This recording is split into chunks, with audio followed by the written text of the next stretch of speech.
After visual effects, we have transition tab. This transition tab we have, we all lots of transition in between medias, between two video, between two image, between image and video. You can see if this is my first video, this is my second video, you can see the video suddenly jump to another video, and it's not beautiful. So with all of this transition, you can use them to your project,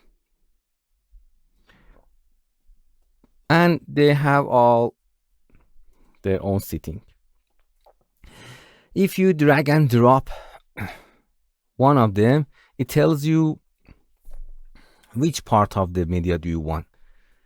The first, in between them, or in between here, between there, and just release that. If you zoom, you can see this effect act like this. Boom. These are transitions. So in some transition, something like this, we have a problem. You can see, because this is a normal, because this is video 2 and video 1, 2 and 1.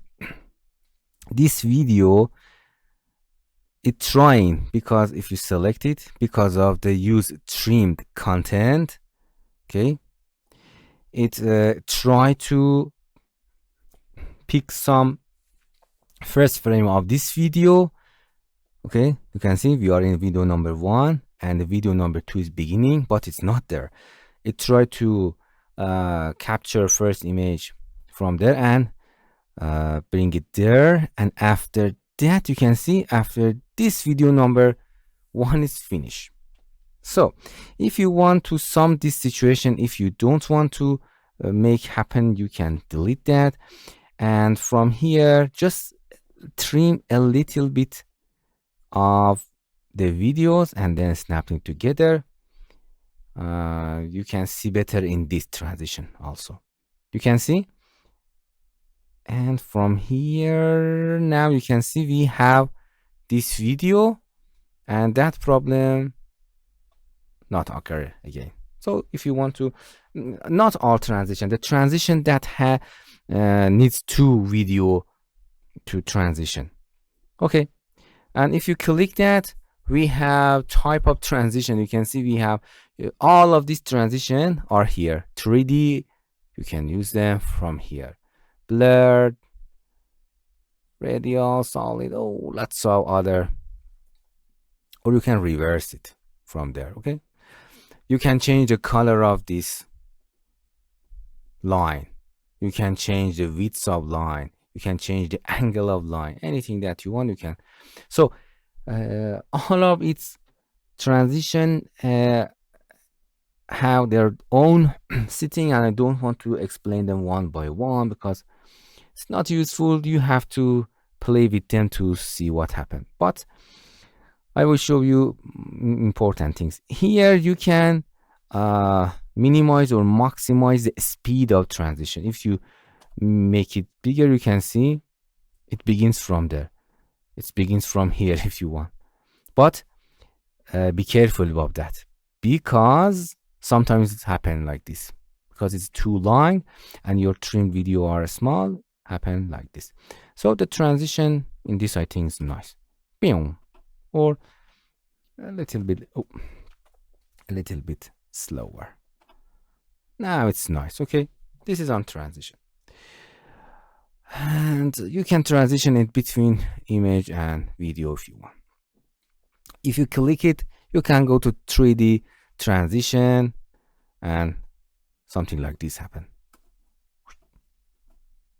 For better seeing the transition, it's better see using it, going your mouse over them, and here just drag your mouse. You don't need to click it. Drag your mouse, you can see the transition and choose one of them. You can see. In some, for example, the transition, something like this, you don't need to trim your video. You can use your full video. And again, you can change the color of that, angle of that, depth of things, anything that you want, you can change. Just play with settings and see what happens. For example, this transition, nice. Select it. Select, oh, you can see, you can change the color number 1, 2, 3, 4. You can change the width of that, and so on. Or, for example, this. Wow, you can see we have a lots of transition here. So you can use them and see which one do you like and use it. For example, something like that. Nice. Wow, we have a lots of transition. What is this? Interesting. So you can test all of them and see which one do you like it and test it. You can use something like that. Okay.